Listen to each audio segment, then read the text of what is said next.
The snow had fallen for 3 days.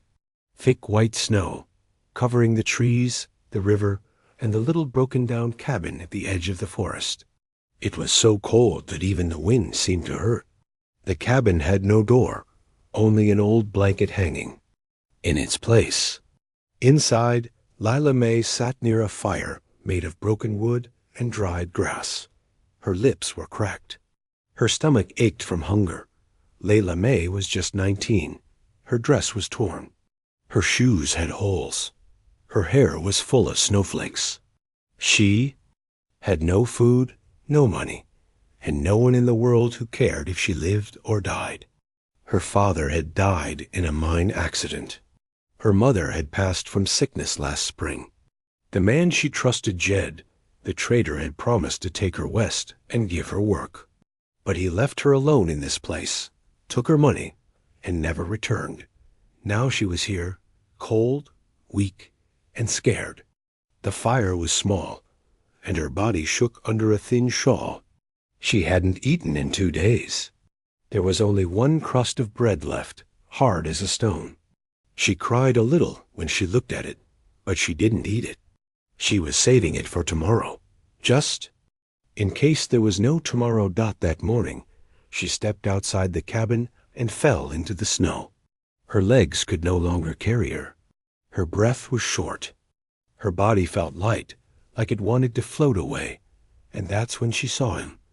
A man on a black horse, riding slow through the trees. He was tall and strong. His coat was thick with snow. He had a rifle on his back and a wide-brimmed hat pulled low. His face was rough, with a scar on one side of his jaw. He looked like a man who had seen war or worse. He saw Lila lying in the snow and stopped his horse. He didn't smile. He didn't speak right away. He looked at her like she was a puzzle. He didn't understand. "You alive?" he asked, his voice deep and quiet.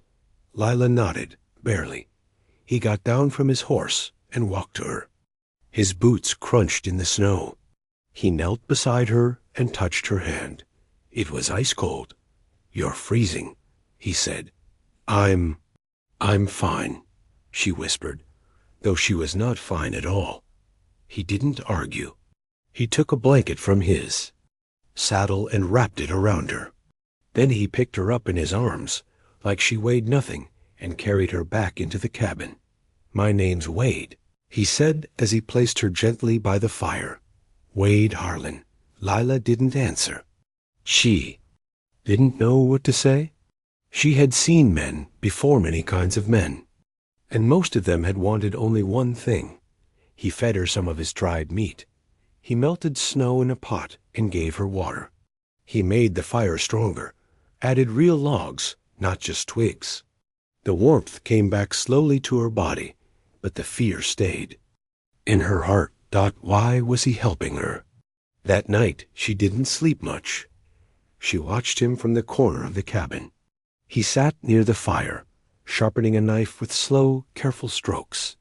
His eyes were focused, his hands steady. He wasn't like other men. He didn't ask her anything, didn't touch her, didn't look at her the way others did. But Lila's mind was full of shame. She owed him, and she had nothing to give. Number. Money, no food, no strength. Nothing but her body. The next night, after he returned from chopping firewood, she stood in the cabin with the firelight behind her. Her dress had slipped down her shoulders. Her breath was shaking.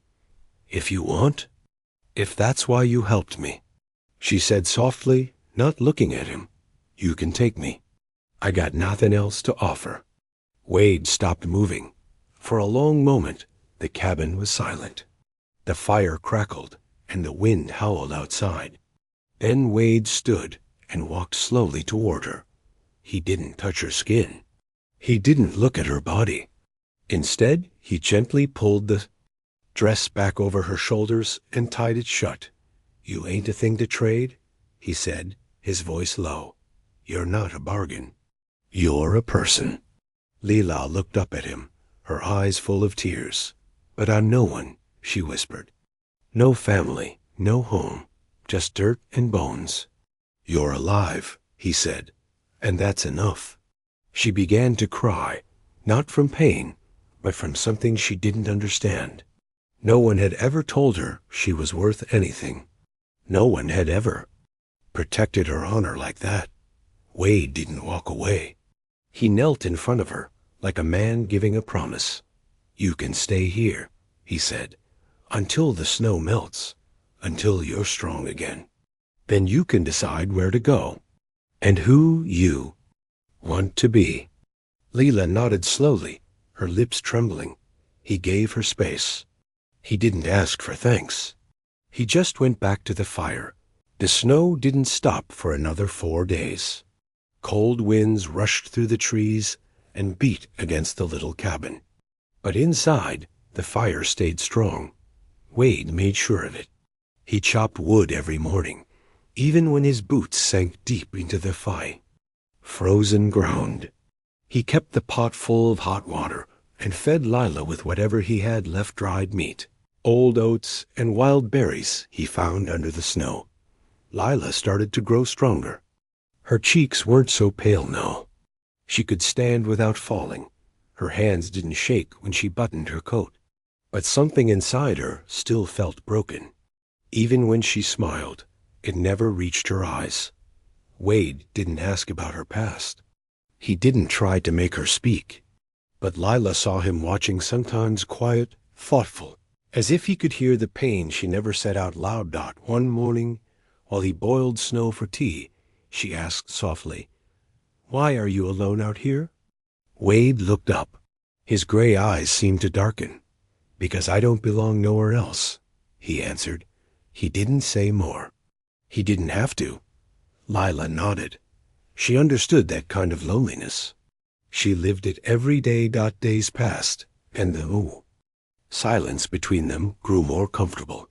Wade showed her how to use a hunting knife.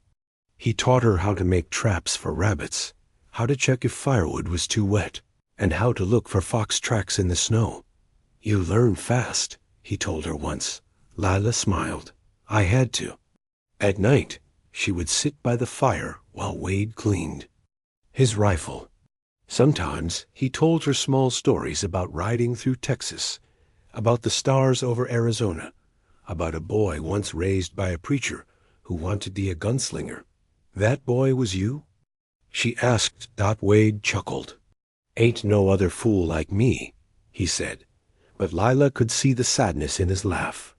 There was something deep inside him, a wound older than hers. She didn't know what it was, but she could feel it. One night, a sound woke them both. It was late. The fire had gone low. Wind moved through the trees, but this sound was different, closer.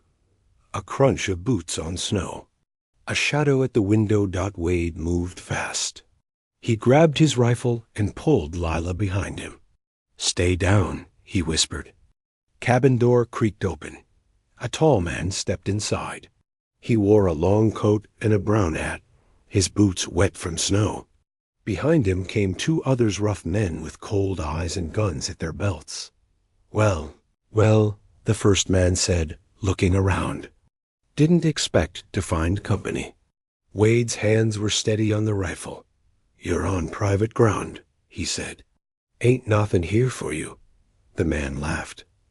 "Ain't that for us to decide?" His eyes shifted to Lila, hiding behind Wade's shoulder. "No, what do we have here?" Lila froze. She knew that look. She'd seen it before in men like Jed, a look that stripped her down without touching her, a look that made her skin crawl. Wade stepped sideways, blocking her completely. "She's under my protection," he said. The man grinned. "Your protection? Thought you were a loner, Wade Harlan. Word is, you don't take sides." "I take hers." There was a moment of silence, a heavy pause. The wind howled through the broken cabin wall. Then the man raised his hands slowly. All right, we'll move along. No trouble." But his smile stayed on too long. And when they left, Lila saw something in his eyes. It wasn't over. After they were gone, Lila couldn't stop shaking. Who were they? She asked. Bad men, Wade said. They take what they want. Always have. Are they coming back? Maybe. He looked tired then. Not from work, but from remembering. His scar seemed sharper under the firelight. I knew that one. Wade said, Name's Mason Croft. We used to ride together? A long time ago. What happened? I changed, Wade said simply. He didn't. That night, Lila didn't sleep. Her thoughts spun like the snow outside. She had tried to sell herself for safety once. She thought that was the only way to survive. But now, someone had stood between her and danger without asking for anything in return. Wade had protected her like she mattered, like she was worth more than her body. She wrapped the blanket tighter around her and watched him across the room. He was asleep in the chair, his rifle by his side, his coat still on. Even in sleep, he looked ready to fight. For her, tears slipped down Lila's cheeks. Not from fear this time. From something else. Something she hadn't felt in a long, long time. Maybe it was trust, Dot. Maybe even the start of love. But she was afraid to call it that. Not yet.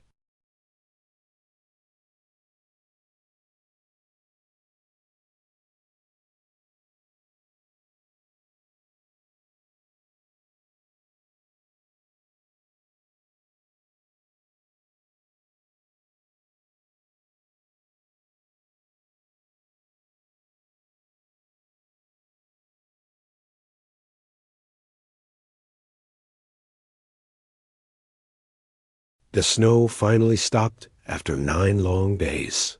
The sun came out weakly, lighting the hills like pale gold. Water dripped from the trees, and the air didn't bite like before. But the danger had not passed. If anything, it was getting closer. Lila watched Wade pack the rifle that morning. He moved slow, careful. She could tell something was on his mind. You think they'll come back? She asked, tying up the blanket around her shoulders. Wade didn't lie. He never did. Yes, he sighed. Soon, she nodded. She wasn't a child anymore. She knew the world, and she knew what kind of men Mason Croft and his gang were. I ain't leaving you, she said suddenly. Wade looked at her, surprised. I didn't ask you to. You don't need to. I just want you to know I ain't. Runnin'. Wade gave a small smile. Not a happy one, but one filled with quiet respect. Then we face it together. They spent the next day preparing. Wade showed Lila how to reload the rifle, how to hold it steady. Her hands shook at first, but she listened. She learned. They built a trap near the trail. A pit covered with snow and branches. Lila carried rocks while Wade dug. Her arms hurt, but she didn't stop. I thought I was weak, she said. You're not, Wade replied. Even when I offered myself to you, I thought I was nothing. Wade paused, his hands covered in dirt. You were scared, he said. That don't make you weak. You're still standing. That makes you strong. No one had ever called her strong before. She felt it now, deep in her bones. Not because she had a gun in her hands, but because she was choosing to fight, not just for life, but for her dignity. That night, they sat quietly by the fire. Wade cleaned the rifle, and Lila held the knife he'd given her. Her eyes stayed on the door. I used to dream about a better life, she whispered. Tell me, Wade said. I wanted a little place. A warm house, a garden, a dog maybe.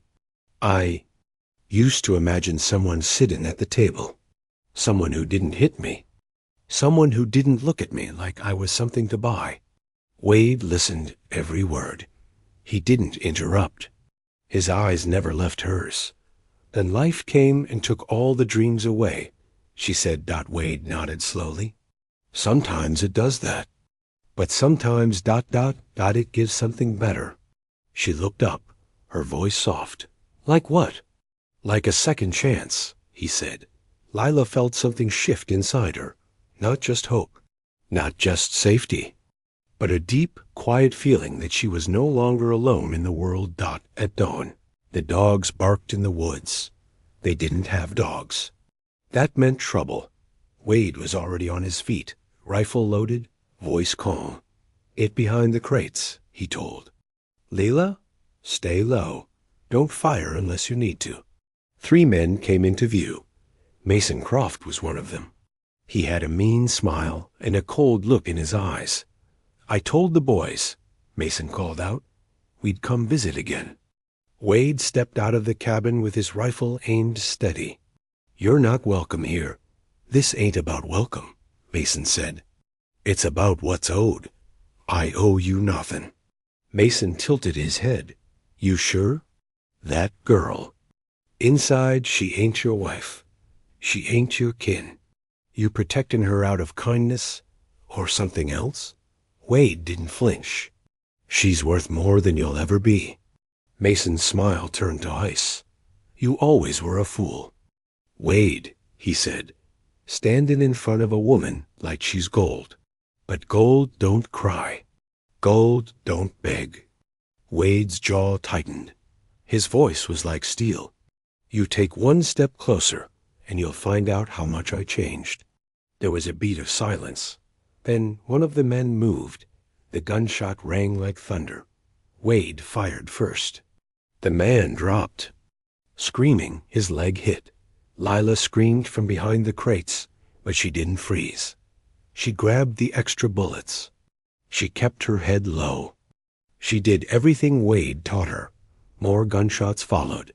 Snow burst into the air. The cabin wall cracked. Wade ducked behind the door, breathing hard. Mason's voice rang out. "You think you're a hero, Wade?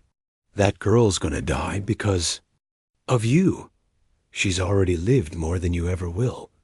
Wade shouted back. Lila peeked through a crack. One of the men circled around back. She saw his shadow move near the rear wall. She held her breath. When the man tried to enter, she was ready. The snow was melting fast now. The sun stayed up longer each day, and the river began to move again, breaking through the ice. Spring was coming. You could smell it in the air, wet dirt, pine trees, and the scent of something new. Inside the cabin, Lila was no longer the weak, starving girl who had once stood barefoot by the fire. She now moved with strength. Her hands were rough from work. Her voice was calm. She no longer flinched at every sound. Wade watched her as she swept the floor. She wasn't just surviving anymore. She was living. "You'll be able to go soon," he said one morning while boiling water. Leela looked at him. Her eyes held something deep now, not fear, but thought. "I know," she said. "I just don't know where yet." Wade nodded. He didn't push her. He had never tried to hold her down. That was what made him different. He protected her, but he never tried to own her. She looked down at the table. "I keep thinking maybe I was sent to that cabin for a reason." "You were," he said. She looked up, surprised. "To show me that not everything good is gone," he said. They spent the next few days fixing up the cabin. They patched the walls, stacked wood, even planted some seeds behind the house. Layla laughed when she dug into the soil. Dirt under her nails, the sun warm on her skin. "I feel like I'm building something," she said. "You are," Wade said. "Your life." One night, as the stars came out, they sat on the porch, side by side, wrapped in a single blanket. Lila looked at the sky. "Wade," she said softly, "why didn't you ever take me? That first night, I offered. You could have said yes." He turned to her. "Because I saw something in you?" "What?" "A girl who was hurt, but still standing. A girl who thought she had nothing, but really had everything. I thought I was broken. You were brave. You were honest. That ain't broken, Lila." She felt tears in her eyes. Not sad ones, just full ones. I thought men like you didn't exist. Most don't, he said with a half-smile. I just got tired of being like them. The day came when the path was clear again. The snow had melted from the road. The town was still a day's ride, but now it was possible. Wade saddled the horse. Layla packed a small bag with the little she owned, her shawl, the hunting knife, the last piece of bread. I can take you as far as you need, he said. Leela looked at the bag, then at the cabin, then at him. Do you want me to go? She asked. No, he said. But I'd never keep you from going. She stepped closer. I could leave, she said, but I don't want to. Wade said nothing, but his eyes softened. That was enough. I don't want to be saved anymore, she said. I want to stand beside someone, not behind. You already do, Wade replied. That evening, they didn't ride away. They stayed. Lila cleaned the rifle. Wade cooked rabbit stew.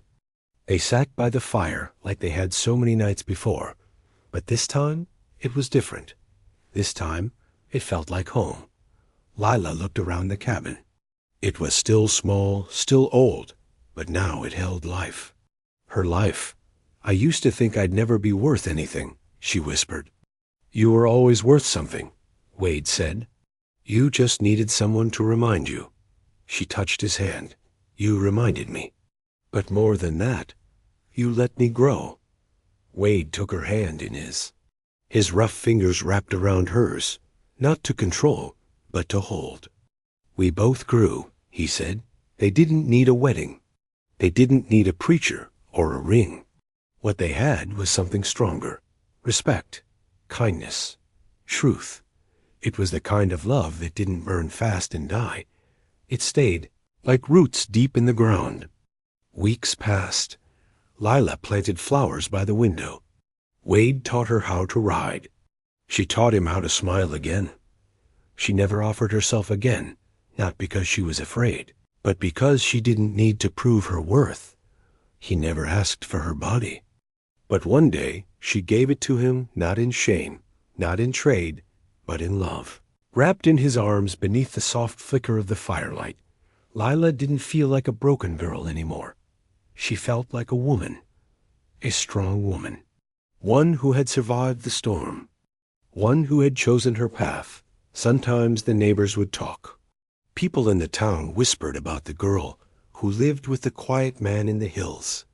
Some said she had a wild past. Some said he used to be an outlaw. But none of it mattered, because up in that cabin, two people had found what so many never